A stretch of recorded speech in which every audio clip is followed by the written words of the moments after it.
Future Trunks is back too. Oh no. Dude, don't diss Future Trunks. Future Trunks is No, fucking no. sick. I'm not dissing Future Trunks. I would never besmirch Future Trunks. I don't That think I would besmirch any Trunks. Trunks is all right. one of the best character intros in media history. I Mm-hmm. would. There's three that immediately pop into my head: Captain Jack Sparrow, Pirates of the Sure. Caribbean. Yep. When he comes in on that fucking the crow's nest of that tiny little dinghy, and you don't realize it's a dinghy until he steps off the crow's nest onto the dock. Yep. Great character intro. Yep. Majima, Yakuza Zero, Oh, one of it's the best so good. character intros of all time, Yep. and Future Trunks, also one of the best character intros of all time. Did When like he shows up and is like, "Yeah, Frieza's gonna be here in an hour. Don't worry, I'll take care of it." yeah, Yeah, freeze Future. ain't shit. Slice, slice, slice, slice. It's just like you did that. I'm Uh like, we've been doing this for 50 episodes. You just did that. Jesus. huh. And then like the fact that he won't tell anybody who he is, and then he tells Goku secretly, and Piccolo's like, "Yo, these ears are not just for good looks, you know. I can Right. hear exactly what's going on." Oh man, Dragon Ball is so good. Oh man, I It's love it. so good, but it's so fucking stupid at the same time. Like, Yep. I think that's why Dragon Ball is probably most of our generation's favorite anime, is because it leans into the stupid. Yeah. Like, I like Naruto, but Naruto took itself hyper seriously at certain points. And when it Mm-hmm. wasn't taking itself seriously, it was doing Europe heavy old man jokes, which, Yeah, it was like less slice of life stuff, which I think would have served Naruto a lot better. To be fair, like I never watched too much of post time skip stuff, and I didn't watch I didn't Boruto watch or any anything. post time skip stuff. I watched a couple Because, episodes, and I was like, I think I'm done after like 160 episodes. I think I've seen what Mhm. I need to see. Yeah, and then you've got Bleach, which also embraces God. the dumb so much as well. Yeah, Bleach. I feel like Bleach, at least for its like first 200 episodes, heaven help me, had a really good balance of that stuff. Like when Con himself is the quintessential fucking dumb character in that. He Yep. is the pig guy. Yep. He's the Master Roshi. But the fact that you got like the vampire hunter guy who's got the whole wah ha ha ha ha Yep. ha Yeah. thing, Yep. it's so dumb, and It's I like love it. Disgaea, where you fight the guy who thinks that he's the end game boss, but his name is literally mid boss. Uh-huh. And he comes back like 5 times. He does. He sucks every time. It's so good. Ah. All right. All right. You ready to start this thing? Yeah. Whatever the fuck happened to comedy, dude? Yeah. For real. I don't know.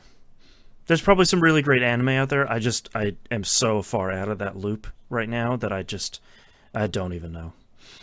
I've got a person you can speak to. It's T. T is Mm-hmm. 1000% up to date on all anime ever. It appears like Yeah, he'll like give me a he's recommendation every once in a while. Here's like, you should watch Hunter Cross Hunter. I look and it's like 156 episodes. It's like, uh-huh. I've heard it's very good. I cannot fit that into my life right now. You got something Yep. that's 6 episodes? I can fit that in. Yep. Hunter x Hunter, whatever the new school one is, My Hero Academia. There we Oh, go. I know for 100%. I would absolutely love that show, and I didn't start on it once it was like getting hot, and there's so many episodes now. Like I don't Uh-huh. want to watch Attack on Titan because that doesn't seem everything I've seen from that does not seem like it's my jam. But My I'm Hero not gonna lie. Academia, like that looks like my jam.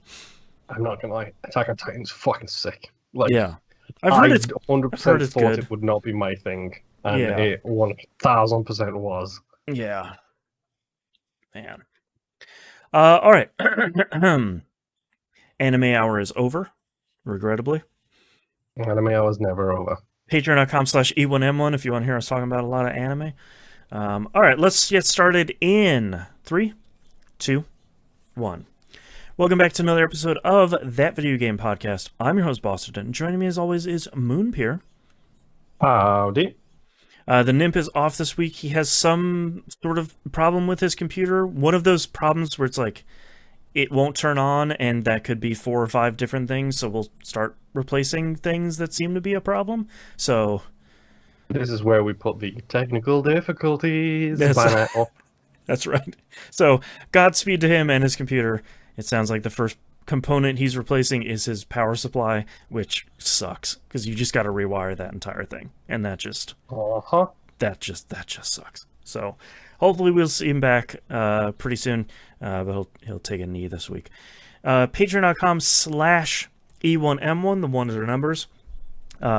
Outcast was real good this week. We accidentally talked about a lot of anime, which is always kind of a good ride. That's the best kind of anime, though, is accidental anime.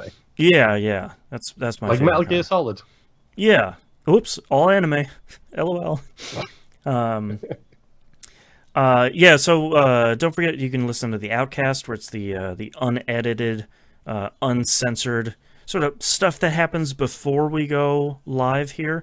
That's exclusive for patrons. You get early access to We Roguelike It, our roguelike show. Get 2-week early access to that.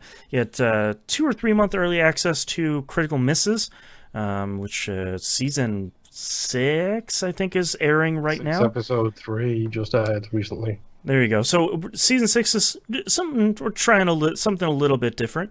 Season 7 that we're working on right now is the Alien Quadrilogy. Thanks to your kind votes for that, it's all going great. I like Critical Misses a lot. It's fun, and I think we're putting out some good stuff there. So if you want some early access to that, patreon.com/E1M1. The ones are numbers.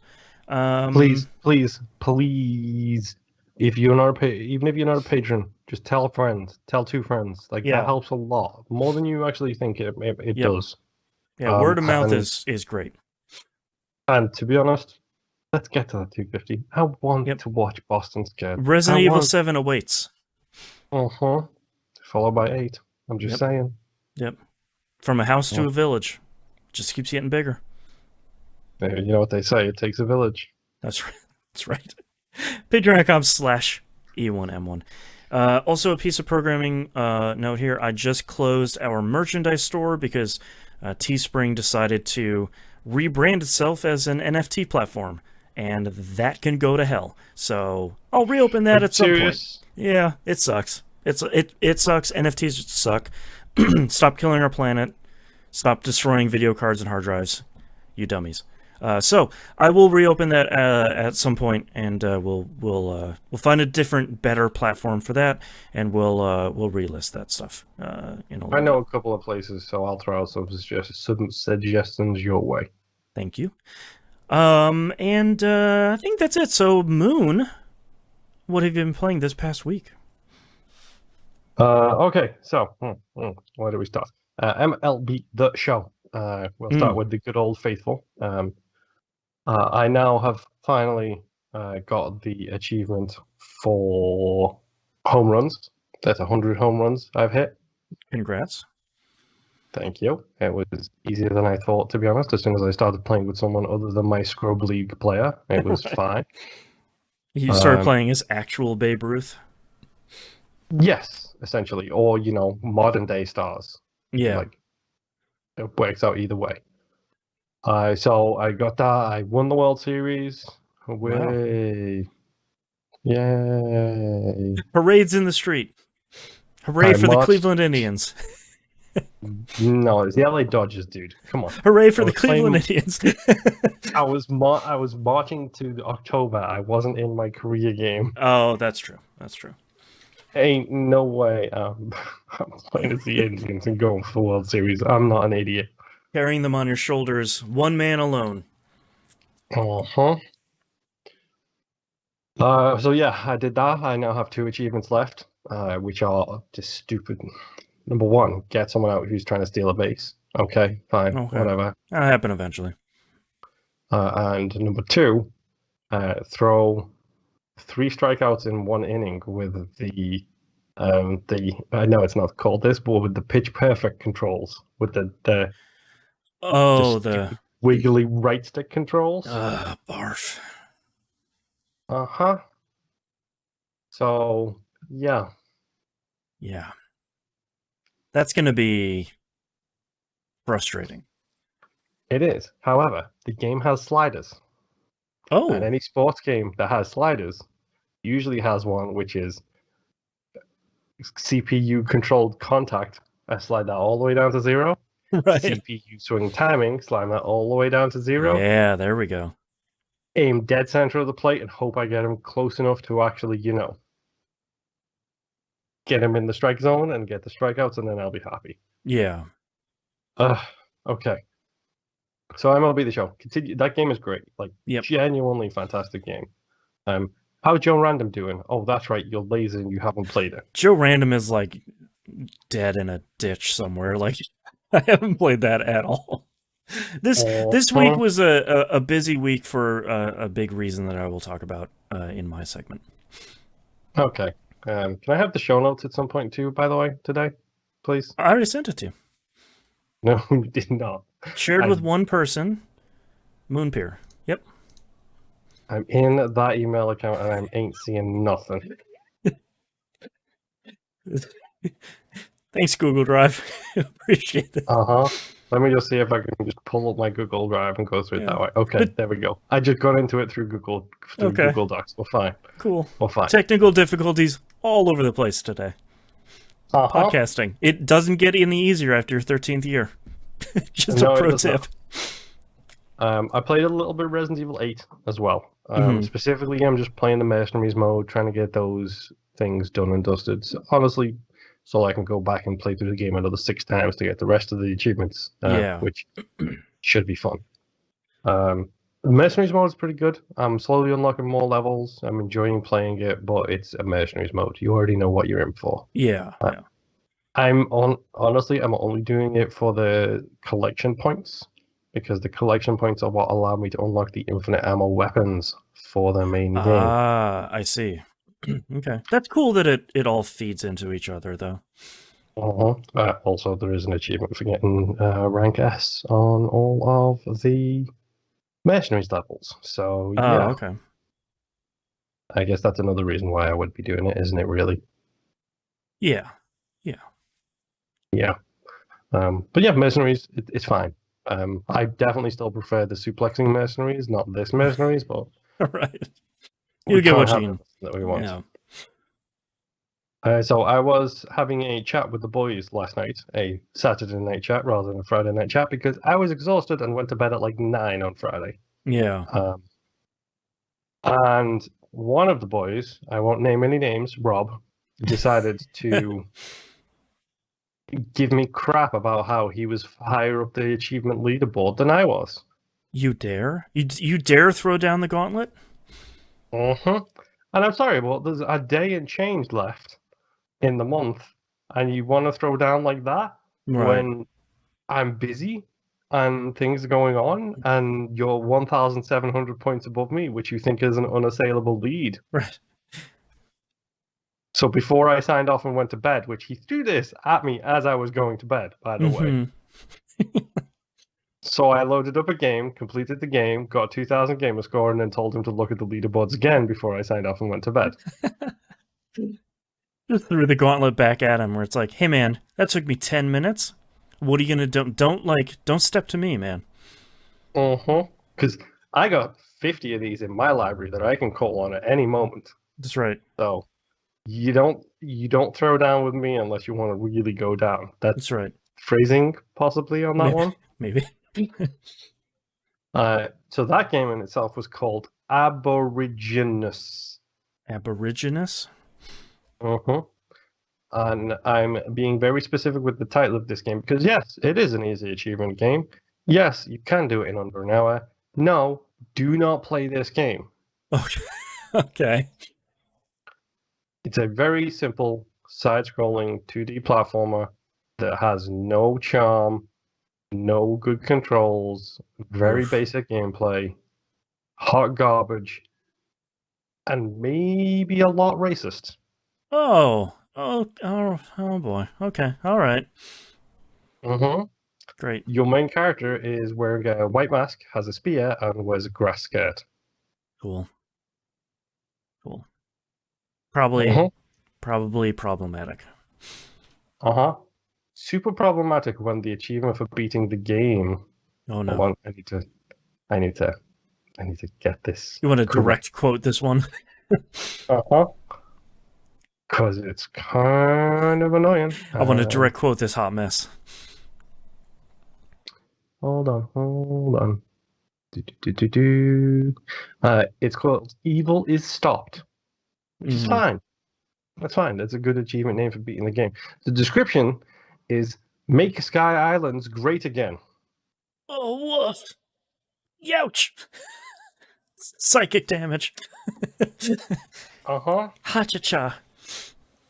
Which, you know, with potentially racist names and potentially racist gameplay and potentially racist character design, and then you throw that description in your achievement. Yeah, the last little top on that cake. Woof. Yeah, so don't play this thing. Don't play it. Just do yourself a favor, don't play it. They already have my money. There's nothing I can do about that. Yeah. The good news is they had my money when it was like $1, so it's a lot less than, you know, normal. Yeah. So yeah, maybe avoid supporting a potentially, I'm not even going to say allegedly because I don't know, but potentially racist game. Yeah. Certainly something you're squinting at, being like, I don't know. Yeah, pretty much. Yeah. When a game makes me question if it's racist, that's a problem. Yeah, that's not a positive part of the review where it's like it's fine, it doesn't control well. Maybe racist? Question mark. Yeah. It's like those. That's all under the minus column in those old reviews. Right. It's like pros and cons. Pros, easy gamer score. Cons, maybe racist? Question mark. Yeah, that's a good point. Yeah. So yeah, just don't play that one. That's all, please. Yeah. Learn from my mistakes. And my final 2 games this week. For those of you who don't know, friends of the show, No Quarters.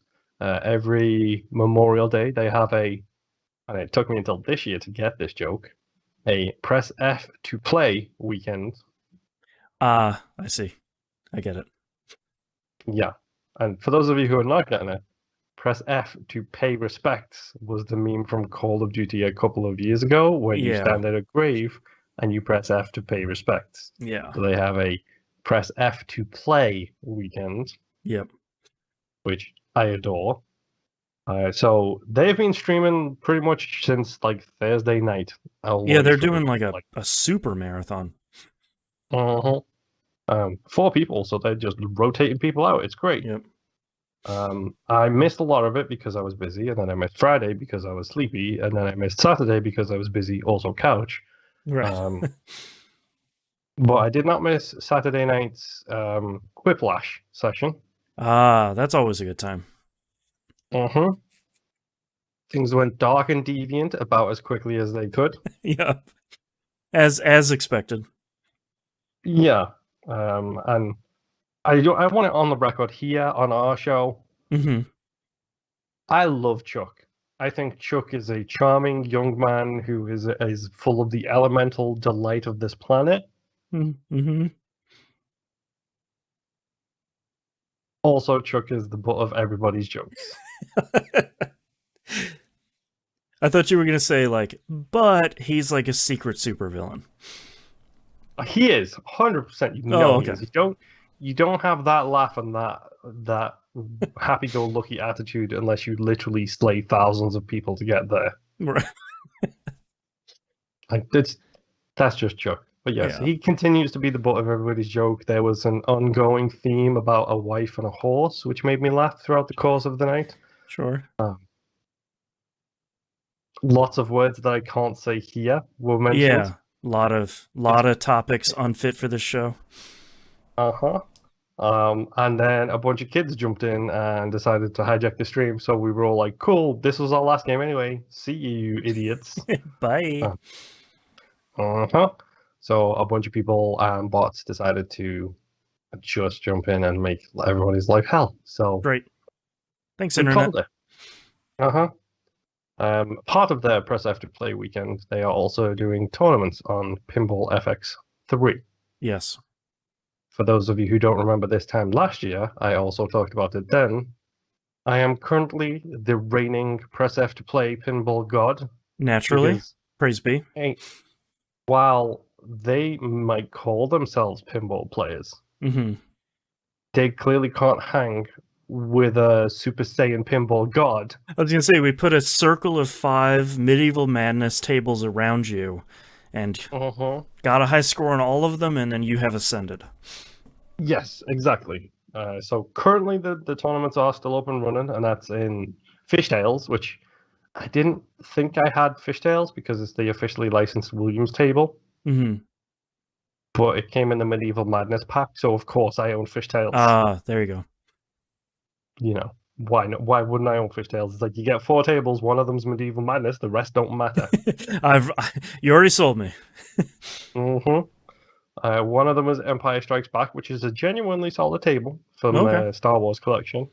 And one of them was also Williams's Whitewater, which I've never played before. I don't think I have either. But yeah, as of time of recording, I'm currently number 1 on all 3 leaderboards. Nice. So, come at me, bro. I like that you're just tossing down gauntlets all week. Because it's Press F to Play, and I will not have anyone besmirch my name and beat me to the top of those leaderboards. That's right. Last year it was Sorcerer's Lair, and I did 2 full runs of every mode on that table to get that number 1 spot. I ain't taking this lying down. That's right. Come get me. If you think you're good enough, you put those tokens in those machines and you come after me. That's right. Pinball FX it has a bunch of free content, and it's good. Like Pinball FX3 is good. That's a solid pinball game. It's great, and the fact that they have 2 engines in the game now is amazing. So good. Yeah. That what's their expert engine, pro engine, whatever they call it? I don't even know. Yeah, but it's the really one they good. use for the Williams is about as perfect as it can get, really. Yeah, it's really. I still prefer the Williams collection by a hair, because I feel like it, for me, feels a little bit more natural. But the Pinball FX3, Pro or Expert or whatever, that is really, really, really good. They did such a good job on that. Yeah, they really, really did. And honestly, I was expecting it to not be great. Yeah. And the fact that it is as good as it is fine. I'm pretty sure they've already announced they're doing a Pinball FX4. Yeah, they're doing a next-gen version. Nothing will transfer over, is what I understand. Oh, that's a bummer. Okay. It is, but licensing is so tough. Yeah, and also if they're doing a full rebuild of the engine. Right. I don't blame them. Yeah. That's fine.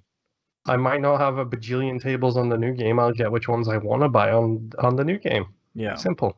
It sounds like it's still a pretty long ways out, though. Far off. Yeah. 100%. And that's fine, too. It's a lot of work. Yeah, I think it's 2021 is... Late this year, maybe? Yeah. Yeah. We'll see. But yeah, Pinball FX3, no courses ain't crap. You guys all who do your Destiny raid are trash. Oh yeah, I played an absolute crap ton of Destiny this week. Hell yeah. 1272. Nice. Plus 8. Okay. So that's plus 8 on top of that. 1272 is my actual level, and I've got plus so you're 8 1280 overall. Yeah. Yes. Yeah. And I may or may not have a whole bunch of crap that I'm doing. I don't know. I can't remember who it was. Somebody pointed out on Twitter. Moonpier, the Pinnacle only player.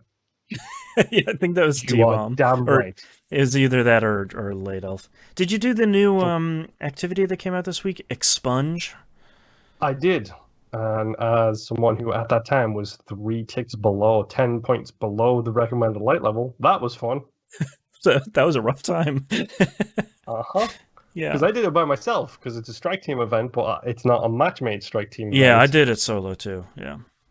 So yeah, I soloed it, and that was not fun. It was good, cool figuring it out, though. Yeah, it's cool to see them do the expunge mission this week is called Labyrinth. I was like, that'll be cool. No, it's really a labyrinth. Like, it is genuinely a maze, and you need to figure it out. Like, I did get the 80s Tron. Yeah, it's cool. Like, I did get the weekly challenge done for finishing it in under 10 minutes, because I upgraded the gauntlet to allow me to access that first shortcut, which chops half of that mission off, which is really great. So that upgrade was well worth it. It's a cool thing. It's a cool Tron stuff. Excited to see what's going to come up this week. Yeah, so far this season's been very interesting. Like you said, like it's Tron mixed with Destiny, which is interesting and weird. Yeah. I also accidentally completed like 9 other missions, and I don't know how I'm doing them. I'm just doing them, so sure. But now I've got to go kill 50 people in arena with my stupid pistol. So. Oh yeah, for the exotic catalyst thing. Yeah, catalysts. Yeah. It's like fine, and I got a new exotic, which was a submachine gun, which we talked about via text, which apparently is pretty good. Yeah, it's really solid. Yeah. And I've got like 9 exotics stored in my inventory in my thing now, because it's just like I don't know what to do with these things. I'm just going to taking up inventory space. Right. Go away. Yeah. Just chuck them in there. I think it's a pretty sick energy bow though that like looks normal, but then as soon as I pull it, it turns like pale blue, and it does arc damage. Like, it's really nice looking, and it's like 1277 on down like level. So, sure, I'll use that for a while. But no, Destiny 2 continues to be fun. I continue to basically solo everything that I'm doing in that game, which I haven't even jumped into that stupid dungeon that's on the tower yet, because I don't know if I need to or not. Yeah, well, we can do it someday. It's I can show you how to go through that. It's not super obvious, but it's that one's fun. Soloable? No, I mean there's triumphs for doing it, but it's very hard. You and I, and we can rope someone in to 3-man it. It's really good. It's really good. You like some Tron stuff? There's some cool Tron looking stuff in there. Okay, cool. But yeah, Destiny's great. Austin, what have you been playing? I got a new TV. My new TV came in. I got the LG C10, or the CX, whatever you want to call it. Allegedly, it's supposed to be C10, but that's hard for me to remember. It's a 4K OLED, which, whoo boy, that one might say you've upgraded. Yeah, it looks real good. It's mind-bogglingly good looking. It's really great, and I've always had problems. So the TV that you and I have, Moon, the TCL, I think I got like a version that like came out right before the one that you have. So like it has HDR, but it never really worked super well. I could like never get it dialed in. One of the big features of this TV is one of the reasons why I want to buy it. Number one, HDR. I would like that. The new Ratchet & Clank is coming out. I want to see that in HDR because that seems like a showpiece. And now after this week, I definitely want it for Horizon Forbidden West, Horizon 2. And within like 15 minutes of turning it on, everything was configured. And like you can set all the stuff to automatic in the TV and the consoles, and they just figure it out. And it's just like, oh, cool. Like this is how it should be. That's fantastic. And now the PS5 recently got a firmware update that changes how HDR works, because unlike the Series X, for better or for worse, the dashboard supports HDR. So if you're only playing HDR stuff, it's kind of HDR from end to end. The old setting on the PS5 was either HDR is on at a system level or it is off. And if you played games that are SDR on an HDR TV, they never really looked right. But now they have a setting which is on, off, or on when supported. So if the game doesn't have HDR, like Control that I was playing this week, it just turns HDR off on a system level, and you just don't have to worry about it. You go back to the dashboard, turns it back on. So that's way, way better. So something very similar to the way the Xbox does it. Well, the Xbox, I think that's how it does it with my TV. Is like if I load up a game that has HDR, the screen will flicker off, flicker back on, and then it has the HDR thing in the top right corner that says, "Yep, activated." Yeah. Or it will say HDR and then I don't know if they spaced it deliberately, but then it will say auto HDR if the Xbox is doing that whole black magic thing. Yeah.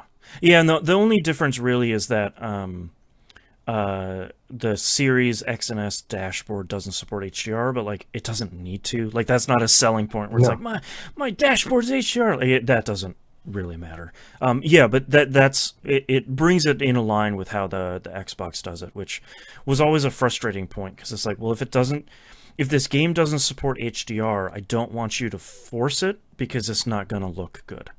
So it's a much better setting now. And same thing over on Xbox. Like I turned on my Xbox after I turned on the TV, and it was like, hey, what's up? Hey, we noticed a different display. Can we take care of that? I was like, sure, I guess so. And it goes through and like my screen flickers a couple times. You can tell it's doing something, and then it comes back, and it's like, all right, cool, we configured it. Here's the list of all those things. Where it's like 120 hertz, 4K 60, VRR, all that stuff, and all of those were green check marks. And I was like, incredible. I don't have to do anything now.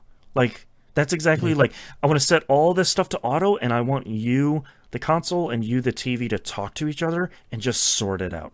Like, I don't want to have to do any of that stuff. And it works. And it's great.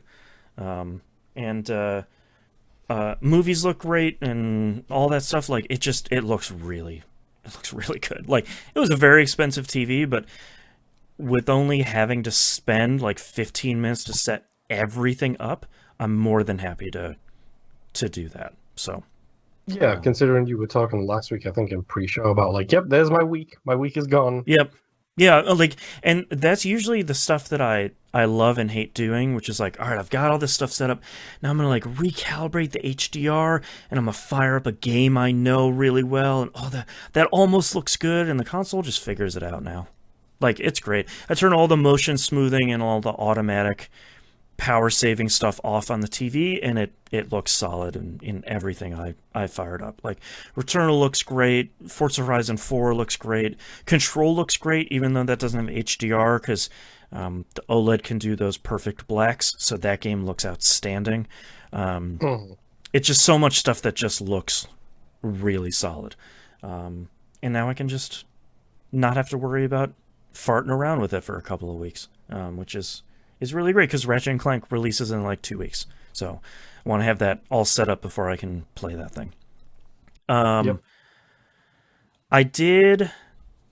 Okay, so I played a little bit of a whole bunch of stuff, because like my week was largely blown out by let's watch Frozen 2 on this thing. Whoops, we're watching Frozen 2. Because my kid and I watch that like at least once every day. So it's one of those things where it's like, I know this by heart. Let me see how good this looks. Oh my god, this looks really great. What else is in Dolby Vision on the Disney Plus app? So Dolby Audio as well, by the way. Yes. Yep. Like, Dolby... Resident Evil 7 terrified me, and so did... Not Resident Evil 7. Resident Evil 2 Remake terrified me. Oh, yeah. Because he's got Mr. X stomping around, and I can literally hear him above me and behind me, and I'm just like... Yeah, I've got Dolby Vision, Dolby Atmos, VRR, like it's... I can play Destiny 2's Crucible in 120 frames. Like, it's crazy. It's great. It's good. I finished the season in No Man's Sky. I finished that just shy of 7 hours. And Nimp's biggest piece of advice last week was, hey, when the Normandy is going to fly in, like, make sure you have your headphones on. they give you that thing way earlier than I was expecting. So I did not have my headphones in, because the whole thing about how the season works is they have 5 phases. Each phase has a bunch of challenges in it. So you finish all those challenges and like claim their rewards, and then that phase can be completed.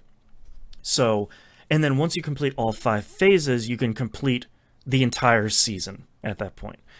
So my thinking was, well, when I complete the entire season, that'll be when the Normandy flies in. No, it was like one of the challenges in the 5th phase. You like go to this tower on this planet, and then they're like, oh, are you a Paragon or a Renegade? And I was like, you're doing the thing. Okay, cool. And then the Normandy just zaps in the atmosphere. And I was like, oh, okay, cool. It's here.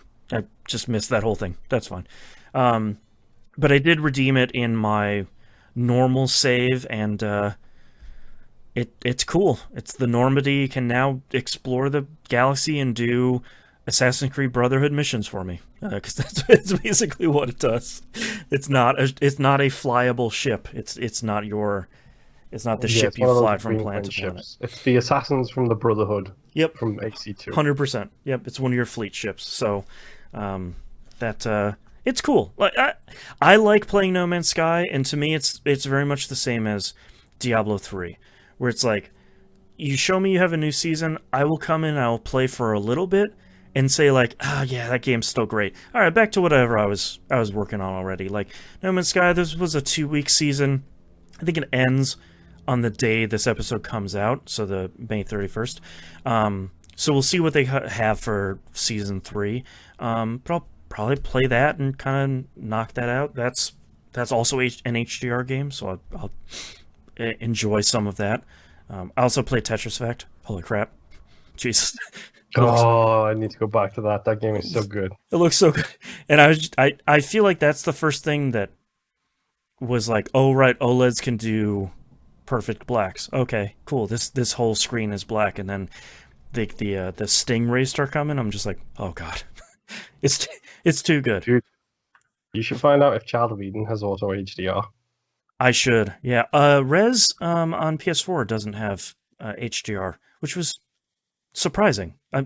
That's one game that I was sort of surprised doesn't have anything. If the 360 version. Yeah, let's see if that has auto HDR. Yeah. Did play some Destiny 2. The E1 M1 semi-serious Friday night raid group did our first outing into Vault of Glass. The returning... That was interesting. Yeah, the returning Destiny 1 classic raid sort of brought forward into Destiny 2 with, in some instances, vastly different mechanics in a way that makes Vault of Glass much more fun to run, because by the time Destiny 1 finished, Vault of Glass was largely kind of an autopilot thing. It wasn't as hard as it was when it originally came out. So I think a lot of the changes they made to Destiny 2, I'm not going to go into the inside baseball, but I think that they're largely very positive. Moon it made me laugh watching you guys struggling with the Gorgons, as always. It's the worst. It's just like, I love that encounter, but it's just the worst. It is a maze full of things that kill you, but like, man, come on. When one person gets in, it's like, bye-bye, team. Yep. Yeah. After this week, we'll be able to just fly through it, no problem. As fast as we can. But the team did great. We made it through all of the encounters up until Atheon, the final boss, and then we kind of ran out of time. We only get we had this with that weirdly racist guy that joined us from LFG the other week. We only have 2 hours a week to play, so when we kind of run out of time, we run out of time, and that's fine. That's why we're the semi-serious raid group. Because most of us are parents, all of us have jobs, we're in our late 30s, early 40s, that's stuff to do. Yeah. You're not trying to be first on the planet to do it. You're not trying to get special emblem. Yeah. So, you know, we got all the way to Atheon and ran out of time, which is fine. But the team really did a great job. We were super killing it.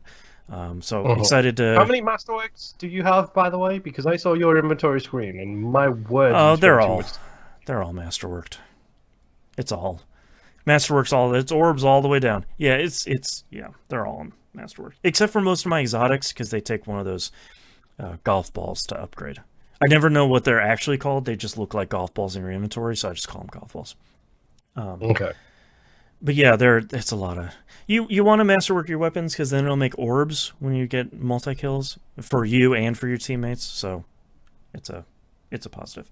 But yeah, Vault of Glass feels really good, feels challenging again, but not to kind of an impossible level, which is really nice. So if anyone hasn't checked in the promotions channel in the TVGP Discord server, there's now 3 or 4 of us that are streaming every week. So if you want to see us rating from like multiple angles, Binary Viking usually puts up a multi-stream link so you can kind of see all 4 of us lined up and synced all at the same time.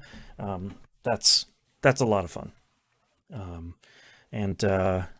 I think that's it for Destiny 2. And the season is in progress now, so it's a lot of, like we were talking about, where it's like, yeah, doing the new mission every week, doing this thing every week. Like, you're just kind of doing the thing every week. And last but not least, Atlas finally got me. There's a sale on the PlayStation right now.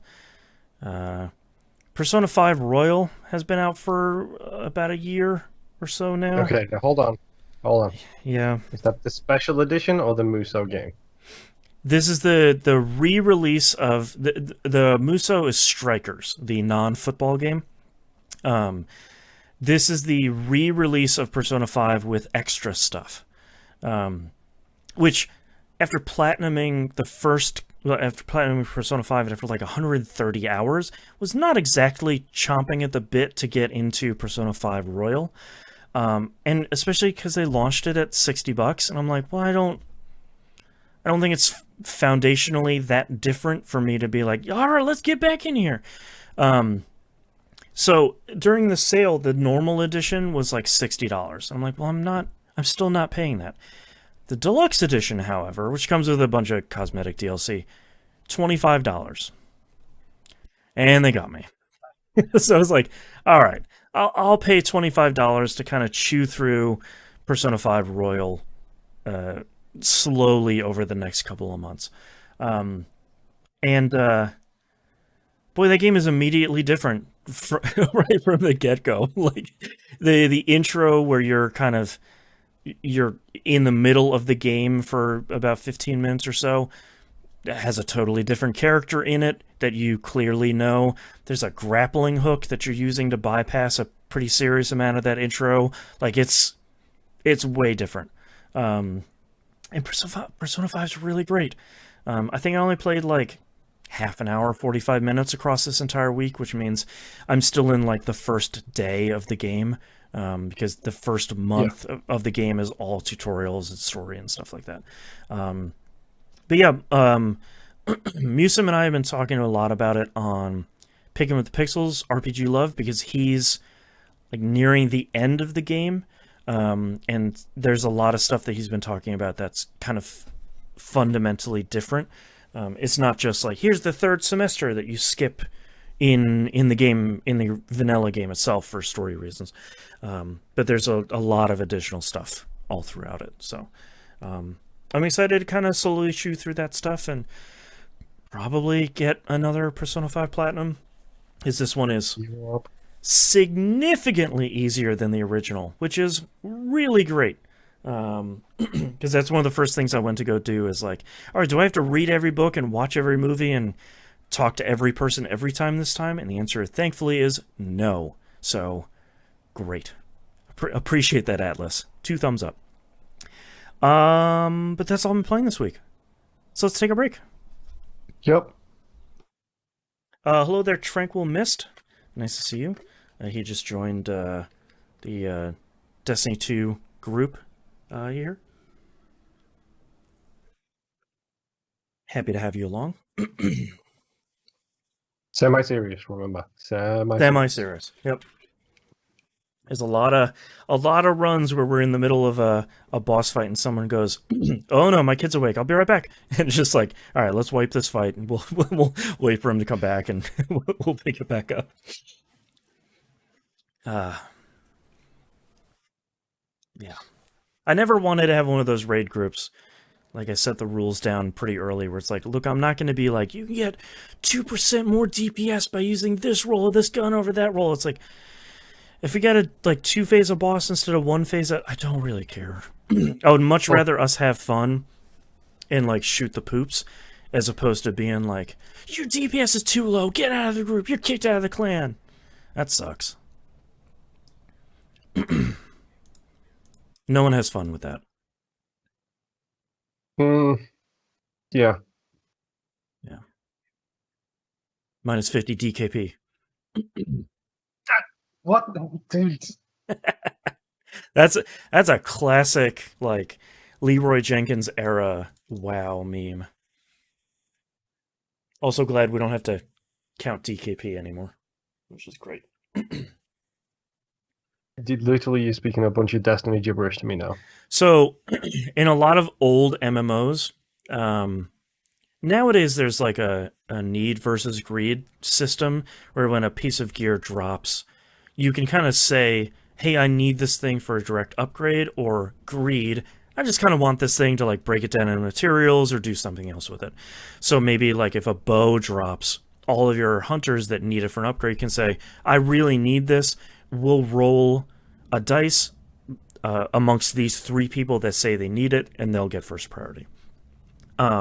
Before that system... Didn't it do that automatically after a while? Probably, yeah. I haven't played WoW in like because it used to decade. Be roll or pass. Like yeah, exactly. Yeah. So before that, you would usually, if you were like a really serious clan, you'd count DKP, which stands for Dragon Kill Points. It's essentially like you beat a boss and you were here, you get a point. And you get to...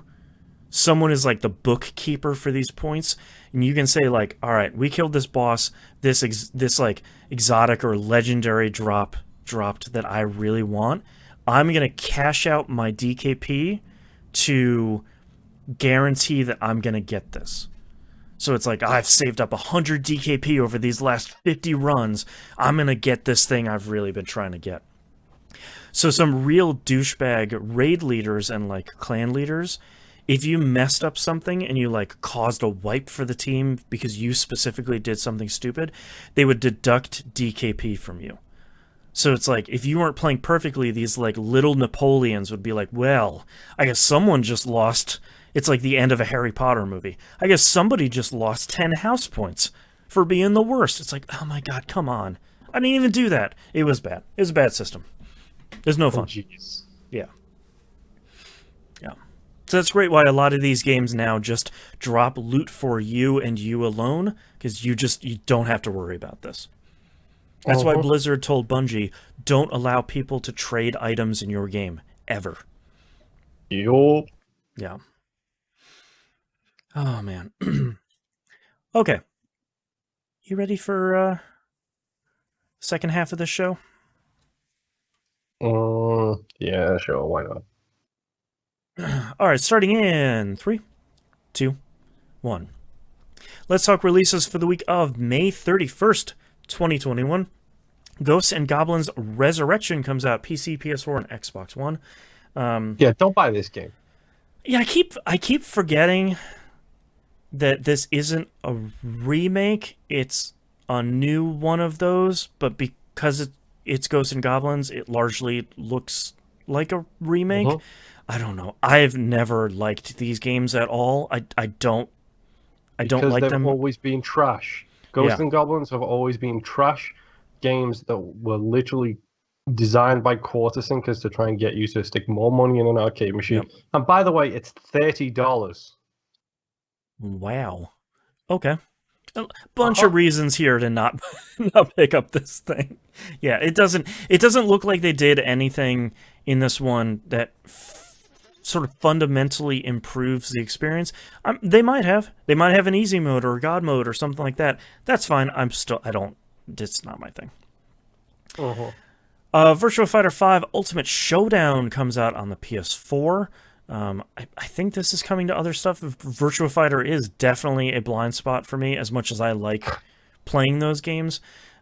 This is the re-release where they made it look significantly better, and they added a whole bunch of extra stuff. So, hold on.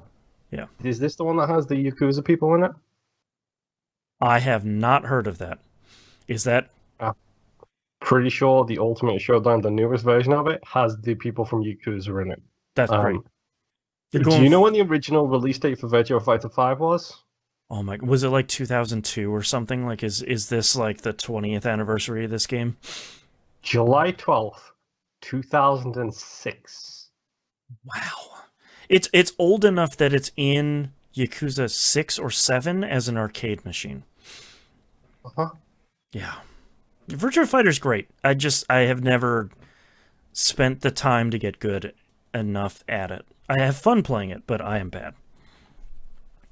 Next game here is Griftlands. Comes out PC, Switch, PS4, and Xbox One.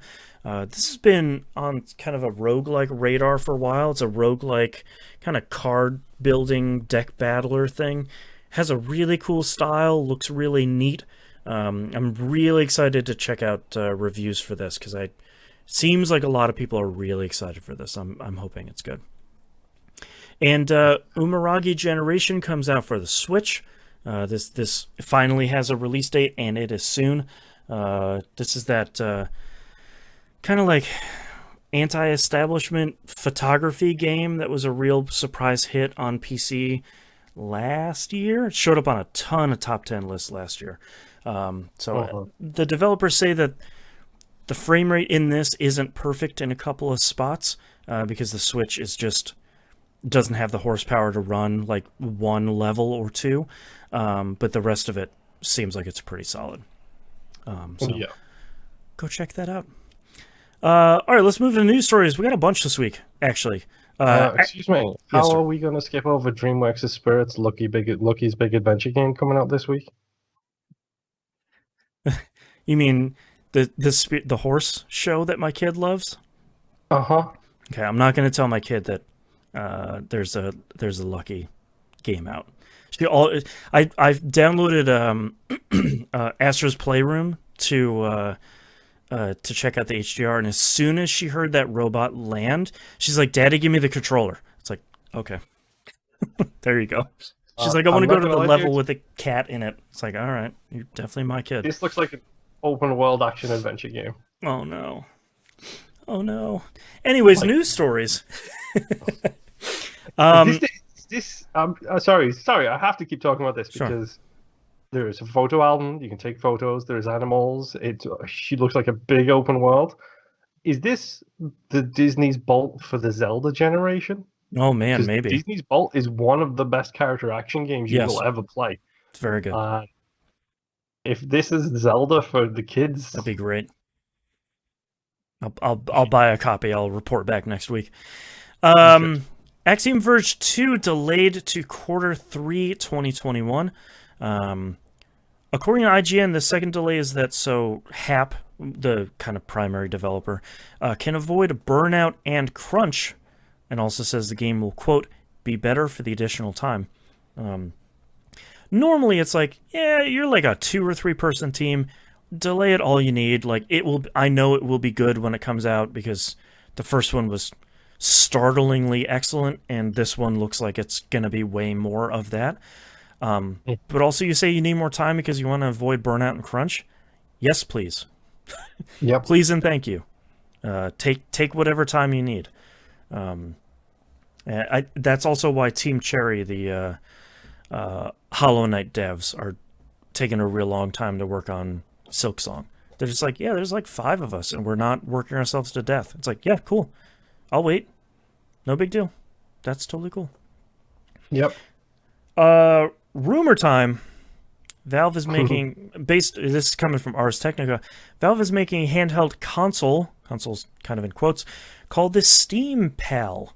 They're looking to launch this at the end of the year, supply chain issues notwithstanding. Running a version of Linux. One of the prototype versions out there sort of has the form factor of the Switch, but it's a little bit wider. Has all the standard buttons along with a touchscreen, and has kind of a small thumb-sized touchpad on it. And what they're looking to make is kind of like a Switch thing that runs PC games, which I think is probably a market that is underserved. Underserved, but also is underserved because it's under-required. Yeah, it's one of those things where it's like the Switch is a really good solution and gets so many, like we see Umaragi Generation coming out this week. Like that platform gets so many Switch versions of kind of hit PC games that run well on that hardware, that like how much of this is a true necessity, especially if it's going to be running Linux.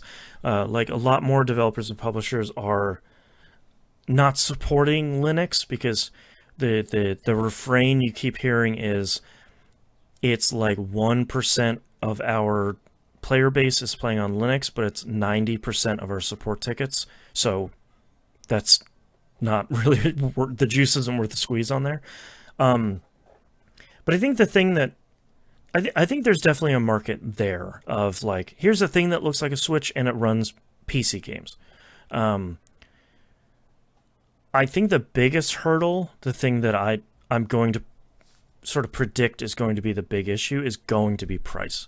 Because I think so many people are like, yeah, it's a Switch, it's $300, right? And it's like, well, it's a computer, so no, probably not. I don't think they're going to come anywhere close to having that $300 or $500 price range. Like, I don't, especially with Valve, like the partnerships they did for Steam machines were just like, yeah, here's like a $1,500 computer. There you go. And it just runs Steam. Like, I don't think you should get your hopes up for price on that one. Nope. But it's a cool idea. But Valve keeps putting out all these hardware things that crash and burn time after time, and they stick with them. Like my what's a little Steam box thing we have? Steam Link. Yeah, Steam Link. They're still putting out firmware updates for that, which is great. Yeah. And the only reason why I use it is because the Steam Remote Play thing on that sucks. But Moonlight works really well on it. For you, for me, it destroys my CPU on my actual machine whenever I run anything to do with bloody NVIDIA. Yeah, that's... Yeah. The NVIDIA card... some of those NVIDIA cards have problems, just in general. But yeah, like, that's what I use it for, is remote playing with Moonlight. But like, other than that, there's not really... The Steam controller they stopped making. Steam machines aren't a thing anymore. They're still making... I guess they're still making their VR thing. But like, to me, it seems very much like a Google thing, where it's like, you're going to put this out, and it'll probably be good, not great, and you'll probably support it for a little bit, but like, I feel like that death counter is ticking immediately. Where it's like, how many months is it going to be until they just say, like, yeah, we're kind of bored of it anyway, and then they just stop. So, yep. I don't know. How long until it's Stadia's? Can we refer to it as that now? Yeah, time to Stadia. Yes. Yeah. How many months to Stadia? I love that Google's recent announcement about Stadia is like, yeah, it's live and well, no big deal. Why are you guys asking? And it's like, probably because nobody works there anymore. Everyone went to go join Jade Raymond's company. Like, I bet you the Destiny Stadia players could really do with crossplay mode right now. Yeah, that'd be great. Come in next season. That'd be good. Yeah. Next news story here. Microsoft and Bethesda showcase scheduled for June 13th. That is the second day of E3. Also, on that note, I don't know how the hell we're going to cover E3 this year. Who knows? Who knows what E3 is going to be this year? Hey, you're the lead host. You have to come up with the plan. God, heaven help us. Yeah, we'll figure something out in 2 weeks. Yeah. Oh, jeez. But they said they're going to have 90-minute long presentation. The announcement image heavily features Halo Infinite as like a large third of it. I think the thing that's really interesting is that it's the Microsoft and Bethesda showcase. Like they are still I'm sad about this. Keep them separate. Well, I think I don't mind that they're bundling them together. I just think it's really interesting that it's not just the Microsoft showcase. They're still really kind of reminding the market and reminding people like, hey, we bought Bethesda, but there's still kind of this separate-ish thing. Like we're going to feature them all together. Like, let's be honest, they really can't have their own thing this year because Starfield is forever away. Fallout 76 is springing back to life against all odds, and Elder Scrolls 6 is a bajillion years away also. And Deathloop just got delayed again. There's a bunch of stuff that just got delayed again. It'd be nice if they announced Prey 2. That'd be great. Hint, hint. But I'm mostly surprised that they're just saying like, yeah, don't forget we bought Bethesda, but they're part of the Microsoft family now. It's like, all right. I sort of expected they say like, yeah, Microsoft and all of our studios, whatever. Don't worry about them. Here's a bunch of games. But I'm really excited to see what they show for Halo Infinite, especially because I think their last showing had some understandable beta technical issues. And I'm kind of excited to see what they're going to come out with this time to kind of show on the big stage. What are you going to show for your hotly anticipated game here? Yeah. So, fingers crossed. Who knows? Halo Infinite looks cool. I like the idea of having a more open world thing for Halo. Like, try new stuff with Halo. Give it a shot. Last news story we have here, the Switch Pro announcement seems to be coming any day now. Normally how it works on the show is it happens on the Sunday while we're recording, and then we say, yep. Oh, look what happened as soon as we hit stop. Ha! Incredible. Where's that Nintendo Direct? Let me check Twitter really quick. Let me just search Switch Pro here.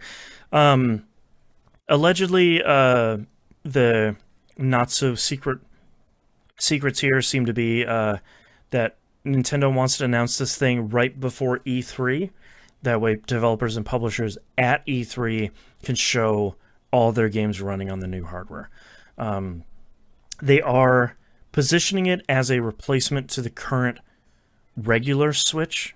The Switch Lite will still be kind of sold as is, but they'll be replacing a standard model, and it's going to be more than $300.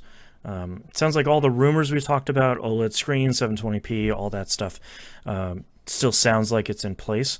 So it sounds like kind of the whole thing is solidifying here. Sort of, I guess, against my expectations. It seems like it continues to be an actual real thing. Yeah. So maybe we'll see something this week. And maybe I'll come on the show and say, hey, I was wrong. This thing's actually real. Whoops. It's going to be great if they come out and just announce like the Switch like celebration edition or something like that, and it's like literally the same Switch. Yeah, it's the Super Nintendo Switch and it just has different colored buttons. Be great. Now with 15-minute longer battery life. Oh, hell yeah. All right, let's move on to questions this week. T-Bomb Rock sends this question. Now that Boston has experienced true HDR hashtag Team OLED, what games are you looking forward to replaying with the new polish? I don't know. I was sort of trying to find like really good HDR showpieces on both consoles, and I was finding out that I just don't know which of my games have not the Series X, because like we talked about, they have that auto HDR dark magic they're doing over there. So like 75% of my games are going to be HDR. But like over on the PS, I didn't download Bugsnax. I should go do that. There's a bunch of games where it's like, oh, I'll fire up Fortnite. That doesn't support HDR. It's like, okay, cool. I'll fire up Control. Oh, right. They said they're not doing HDR for that. Okay. Persona 5 Royal. Right. No HDR for that. Okay. No Man's Sky. All right, that looks good. Okay, cool. Destiny 2. Yeah, that looks good. All right, cool. Like there's a bunch of stuff that looks cool, but there's just a bunch of stuff that just has no support for it all. So I don't know. I think for me, because of the OLED, like non-HDR stuff still looks really good, just because the colors are really solid. Yeah. But I think mostly what I'm looking forward to is kind of trying to future-proof it with like VRR and 120 hertz and like the Dolby Vision HDR. Like I will be able to, any of the games that are coming out, those are just gonna. I know I can pop that in my console and just say like, all right, now it supports all of this stuff. But Ratchet and Clank is probably going to look really good. Very excited about that. It comes out in like 2 weeks. Yes. Yep. Yes. There's like a story trailer out, which is surprising / hilarious for a Ratchet and Clank game, and I haven't watched that because it's like out pretty. And it's a game I can play in front of my kid, which is like a rare treat. Especially these days. Yeah, especially these days, because she just loves watching whatever I'm playing, and that's she's sick of Destiny 2 though, which is I wonder why. Really funny. Bonus question for the entire class. T-Bomb says, what games have impressed you most with a graphical or gameplay overhaul? Boy, that's a good question. Seeing the videos on Minecraft with ray tracing was man. Yeah, I thought that was a meme for a while where it's like, yeah, ray tracing in Minecraft. Okay, cool. Like, you guys are real funny. And then they, like, you do, like, an RTX on, RTX off video, and I was just like, oh, no. Oh, okay. Yeah, cool. You did the thing. Okay. Good job. Man. All right. Yeah, some of that ray tracing stuff looks great. Like, Control looks really good when they put in ray tracing. Yep. Sorry, I'm watching my audio file because a fire engine is driving past. Okay, I'm not hearing it, so RTX. Louise definitely heard it. I don't like it. Nope, she does not. Yeah. I knew it was going to happen sooner or later. Yeah. I feel like every time they do like a big graphics overhaul on No Man's Sky, like they put in new like planet types and stuff, you're just like, oh man, all right. Like it's not fundamentally different. Like you don't go into there and you're like, oh my god, this looked like a PS2 game before. But I feel like the variety of stuff they put in there is just like, man, all right. Like it loads faster and it runs smoother and like it just looks cool. My spaceship is way more shiny now. I like that. I'm into a shiny ship. Oh boy, have I got the Star Wars movies for you. Yeah, there you go. Do you know much about Anakin Skywalker? Mm-hmm. What do you know about trade blockades and the legality of such? Are you ready to learn? Yeah, I don't know. I'm trying to think. I feel like there's probably something we've talked about. I feel like the frame boost stuff that Microsoft is doing over on the Series X is also dark magic. Like running Prey on a Series X at 60 frames with like 5-second load times is just like, yeah, man. All right, this is cool. They did frame boost for 2 Point Hospital and Stellaris. I fired up Stellaris and it's running at 60 frames on Series X. It's like, this is crazy. I don't know if I needed that, but great. And like 2 Point Hospital running at 60 frames is like, okay, cool. I also don't know if I needed that, but like, hey, having it more smoother, that's great. Although I'm really like hesitating. They did frame boost for Sleepy Dogs, and I'm just like, no, you cannot go back in there. But I bet it would be incredible at 60 frames. No. I bet they have auto HDR. No, resist. No, please. Interesting. Yeah. I can't think of anything really because, to be honest, I tend to play either things that look great, or despite buying a lot of them, I don't play a lot of the remakes. Yeah. Or like we're playing stuff that like just doesn't. The graphics aren't the point. Like, I mean, don't get me wrong, Downwell really needs 120 frames per second 4K version. I've been playing that on my OLED, and I'm like, this is stupid. I love Downwell, and like, this is a great game, but like, the idea that I'm playing this thing that only takes up like a third of my screen on this very expensive TV is really great. I have not fired up Binding of Isaac yet, but that will also be real stupid. Yeah. I don't know. I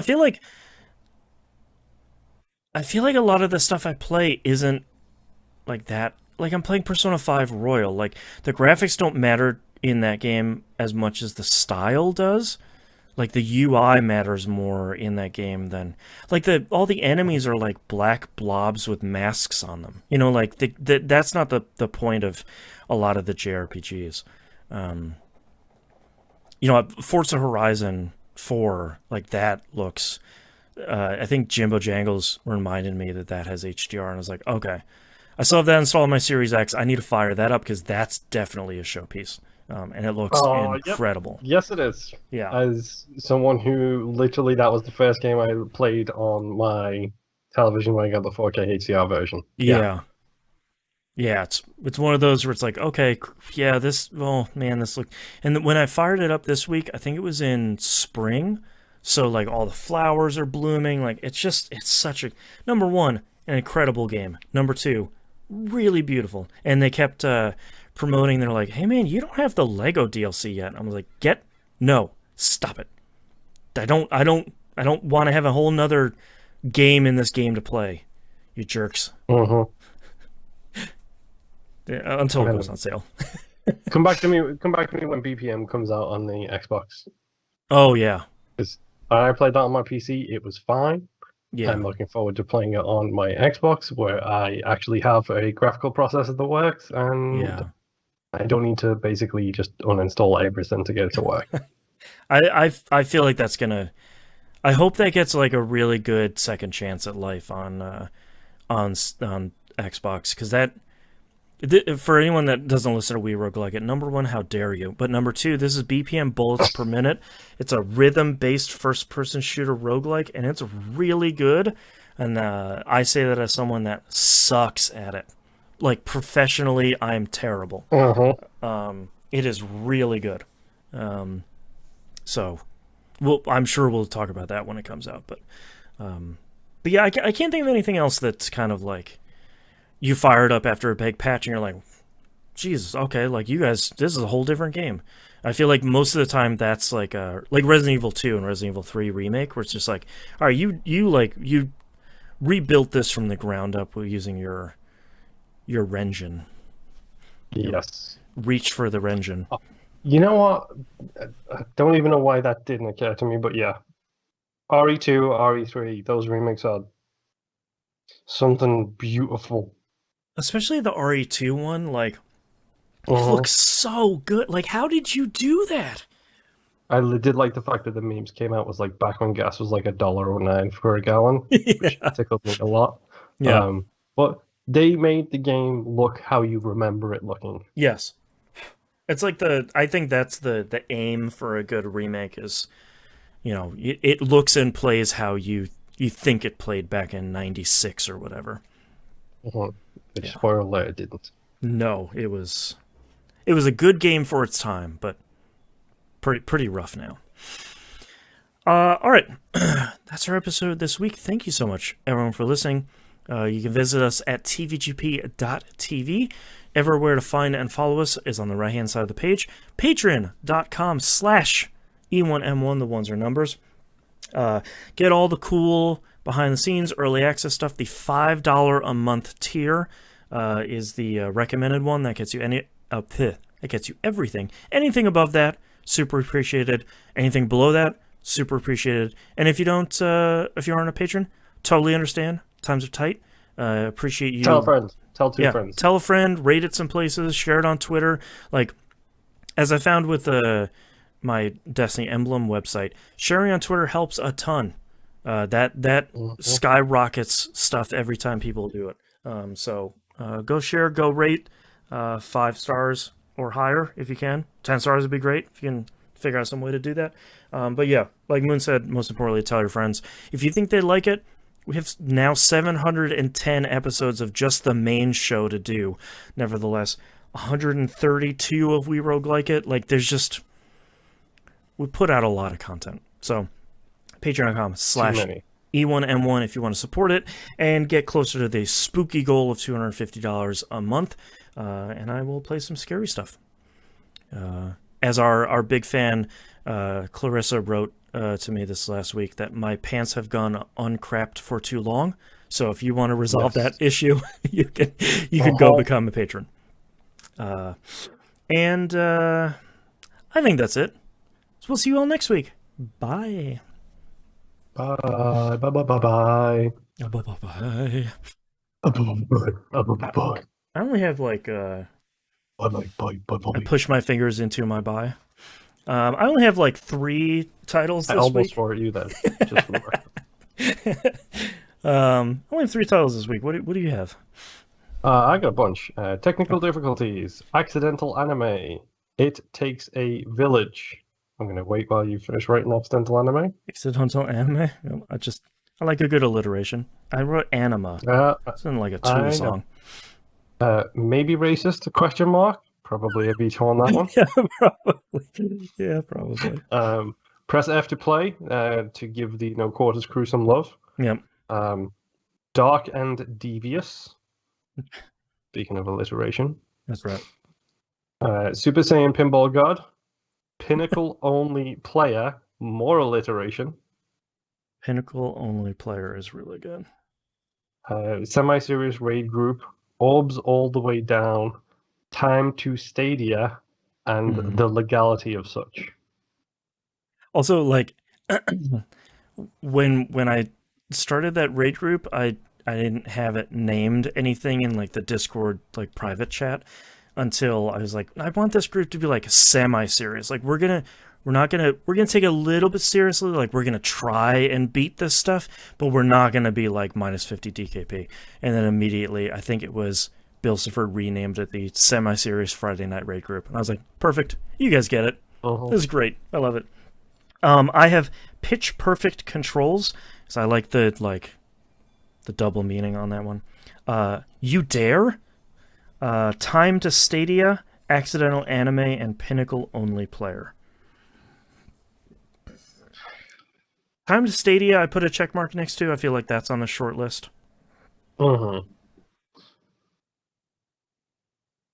I really like the flow of Pinnacle Only Player, and I really like Accidental Anime, but I think Time to Stadia is probably the best because it's got like double meanings all around. It's like, right?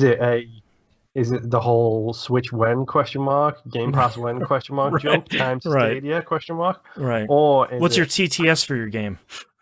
What's your TTS for your service? Because we know it's going away. Yeah, most importantly, yeah. I agree with that. I think Pinnacle Only Player is like a really close second. I think that's a really good title, but I think Time to Stadia is probably the winner here. Yeah. All right, I have circled it. Let me know when you're ready. I'm ready. I'm just going to steal something we just did. So. Great. Starting in 3, 2, 1. This is That Video Game Podcast, episode 710 for May 31st, 2021. Time to Stadia. Only closers have low TTSs. Good. I like it. All right. Thank you very much, everyone, for joining in. Thanks for everyone hanging out and chatting with us. And hope we'll see you next time. Same place, same time. Bye.